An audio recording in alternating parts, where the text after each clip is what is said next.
बड़ा संबोधन 2 साल बाद पहली बार करेंगी सार्वजनिक संबोधन। दिल्ली से वर्चुअल कार्यक्रम में संदेश देंगी शेख हसीना। तख्ता पलट के बाद पहली बार दुनिया के सामने आएंगी। बांग्लादेश की राजनीति पर बड़ा बयान संभव है। दिल्ली से वर्चुअल कार्यक्रम के जरिए जनता को संबोधित करेंगी। बांग्लादेश वापसी और भविष्य की रणनीति पर घोषणा कर सकती हैं। तख्ता पलट के बाद हसीना के संबोधन पर क्षेत्रीय राजनीति की जो नजरें हैं वो भी रहने वाली हैं। तो शेख हसीना का 5 अगस्त को बड़ा वर्चुअल कार्यक्रम हो सकता है। क्या कुछ इस कार्यक्रम के दौरान कहेंगी, क्या बांग्लादेश लौटने पर क्या कुछ कह सकती हैं, नजर इस बात पर भी रहने वाली है। तो कुल मिलाकर आपको बता दें कि ये बड़ी खबर है अपने आप में, क्योंकि कहीं ना कहीं जो शेख हसीना है उनको लेकर जो तमाम अटकलों का दौर है वो लगातार रहा। हालांकि जब भी कभी भी डिजिटल तरीके से सामने आई और दुनिया को बताया तो उन्होंने ये कहा कि बांग्लादेश उन्हें ज़रूर आना है और बांग्लादेश में ही आकर उन्हें रहना। ये तमाम बातें उनकी तरफ से कही गई। और अतुल रंजन मेरे से होगी ज्यादा जानकारी के लिए इसी खबर पर मेरे साथ। अतुल, 5 अगस्त का दिन फिर काफी बड़ा हो सकता है जब शेख हसीना वर्चुअली संबोधित कहेंगी, ये करेंगी कहा जा रहा है। क्या कुछ कहेंगी, क्योंकि कुछ दिन पहले राष्ट्रपति का भी इस्तीफा हुआ है, ऐसे में सर्कमस्टांसेस इनके लिए ठीक है नहीं। अगर जाएंगी तो फिर कानूनी प्रक्रिया तो होगी सही। अब लेकिन जब 5 तारीख को संबोधन होगा उसके बाद एक्चुअली समझ पर आ पाएगा कि शेख हसीना का एक्चुअली प्लान है क्या, फिर पार्टी के लिए और खुद के लिए भी।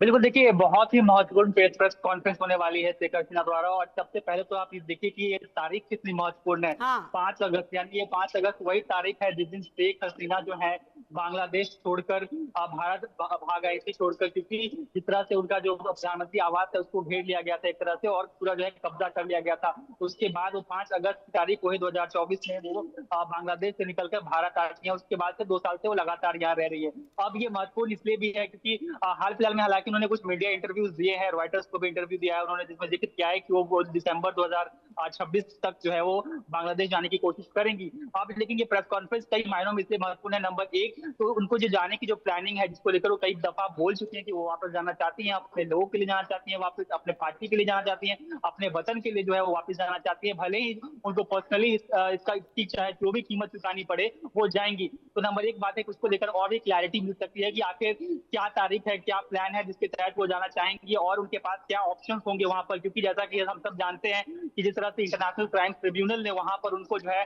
जो इन एब्सेंशिया ट्रायल जो हुआ था उसके दौरान उनके उनके उनके कार्यकाल के दौरान जो तमाम जो ह्यूमन राइट्स वायलेशंस हुए थे लोगों पर, उसके तहत जो है उन पर जो है मौत की सजा ऑलरेडी उनको सुनाई जा चुकी है। और ऐसे में लगातार जो बांग्लादेश की सरकार है वो उनकी जो एक्स्ट्राडिशन की प्रक्रिया है उसको लेकर लगातार भारत सरकार से संवाद करती रही है, एप्लीकेशन भी दिए हैं भारत सरकार को। उस पर रिस्पॉन्स हालांकि भारत सरकार कुछ दी नहीं है पिछले 2 सालों में, लेकिन उम्मीद की जा रही है कि अब जब शेख हसीना खुद ही जाने को वहां तैयार है, ऐसे में वहां की जो जुडिशियरी है, जो एडमिनिस्ट्रेशन है वहां पर, वो किस तरह से रिस्पॉन्ड करता है। क्योंकि उनके शब्दों में कहे, जो हाल फिलहाल में इंटरव्यू में उन्होंने कहा है कि वो जो है वॉलंटरली जाकर जो है कोर्ट को सरेंडर कर देगी और उसके बाद जो अपनी एक तरह से आप कह लीजिए कि अपनी किस्मत जो है वो कोर्ट के हवाले कर देंगी कि आप कोर्ट को जो करना होगा वो करेंगे। तो ऐसे में कोर्ट ने जब फैसला सुना दिया है तो अब जब वो सरेंडर कर देंगे वहां जाकर तो फिर क्या होगा ये देखने वाली बात होगी। साथ साथ ये भी सुनने जानकारी मिल रही है कि शेख हसीना अकेले नहीं जाने वाली है। उनकी जो पार्टी के जो कुछ कार्यकर्ता हैं, जो नेता हैं, जो कई जिनमें से कई सारे जो है वो अभी फिलहाल कोलकाता से ऑपरेट कर रहे हैं,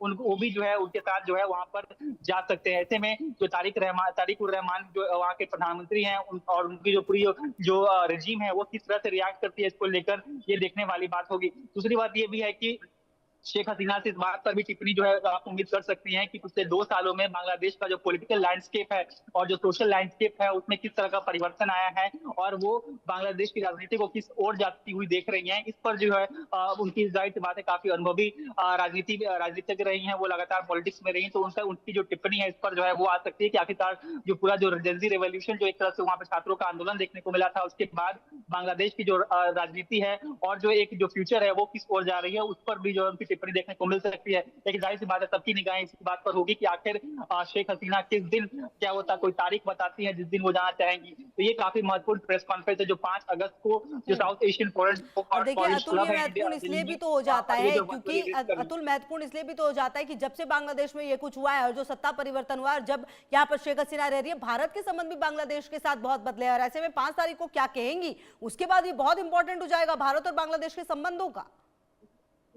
देखिए वो अपने इंटरव्यूज में इनफैक्ट ये साफ कह चुकी हैं कि जो पास में इंटरव्यूज उन्होंने दिया है कि उन पर किसी प्रकार का कोई दबाव नहीं है, वो कोई दबाव नहीं महसूस कर रही है, वो अपने मर्जी से वॉलंटरली जो है वो बांग्लादेश जाना चाहती है। ना ही बांग्लादेश सरकार का कोई डायरेक्टली पर दबाव है, ना ही भारत सरकार उनसे कोई सवाल जवाब कर रही है इस मामले को लेकर। हालांकि भारत सरकार के पास एक्स्ट्राडिशन की रिक्वेस्ट आ चुकी है बांग्लादेश सरकार से, लेकिन वो कहीं ना कहीं शेख हसीना की अगर बातों को सही माने तो कहीं ना कहीं वो बातें जो है या फिर किसी प्रकार का रिक्वेस्ट जो है शेख हसीना तक भारत सरकार ने पहुंचाया नहीं है। ऐसे में जाहिर सी बात है वो काफी जो है एक कंफर्टेबल लाइफ यहाँ पर जी रही है। ऐसे में जब उनका फैसला यह है कि वो वापस जाना चाहती है तो देखने वाली बात होगी कि आखिर उनका क्या एक फ्यूचर वहां पे होता है, ये देखने वाली बात होगी। अब देखिए ये भी एक खास बात ये है कि लगातार जिस तरह से शेख हसीना जो है वो इंटरव्यूज में जो है जो जो एडमिनिस्ट्रेशन है, करंट एडमिनिस्ट्रेशन वहां की जो है लगातार आलोचना कर रही है कि वो देश को जो है एक गलत राह पर लेके जा रहे हैं। ऐसे में देखने वाली बात हुई कि क्या होता है। अब भारत के लिए भी एक स्थिति बन जाएगी। भारत सरकार जो है लगातार एक तरह से कह सकते हैं 2 सालों से लगातार एक शेख हसीना की फाइल पर बैठी हुई है। ऐसे में जब शेख हसीना खुद बांग्लादेश जाना चाहेंगे तो उसमें भारत का क्या रिएक्शन होता है, क्योंकि पिछले 2 सालों में जो है भारत और बांग्लादेश के जो संबंध है वो काफी जो है ऊपर नीचे गए हैं। फिलहाल जो है बिल्कुल, काफी और चीजें अतुल जो ये सही देखने हो गई वाली हैं बात होगी कि 5 तारीख को जो भी कहेंगी शेख हसीना वो क्या कुछ कहने वाली हैं। आप रहिए मेरे साथ अतुल, जरा एक और बड़ी खबर अपने दर्शकों को बताएं और वापस आपके पास आएंगे। अदिति शर्मा का ससुराल